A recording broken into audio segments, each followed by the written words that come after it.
Today I will give a of Dr. B.R. Ambedkar. नमस्कार, मी भीमराव. नमस्कार, मी भीमराव रामजी आंबेडकर. हो, तोच मुलगा ज्याला शाळेत पाणी पिण्याची परवानगी नव्हती. वर्गात मागे बसवले जायचे. मी अन्याय सहन केला, अपमान सहन केला, पण शिक्षण कधी सोडले नाही. कारण मला ठाऊक होते, शिक्षण हेच माझे शस्त्र आहे. मी कोलंबिया विद्यापीठात शिकलो, लंडनमध्ये शिक्षण घेतले, पण माझे मन मात्र भारतातील दुःखी पीडित लोकांसाठी धडधडत होते. मी ठरवले, या देशात समानता आणायची, मानवाला मानव म्हणून जगण्याचा अधिकार द्यायचा. म्हणूनच मी या भारताच्या संविधानाची निर्मिती केली.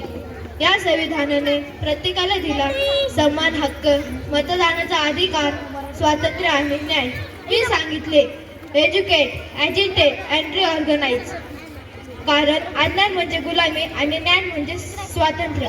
मी स्त्रियांसाठी हक्क मागितले, शशिस्त्रांसाठी आवाज उठवला, अन्यायाविरुद्ध लढलो. प्रिय विद्यार्थ्यांनो, मोठी स्वप्ने बाळगा, अडचणी आल्या तरी थांबू नका.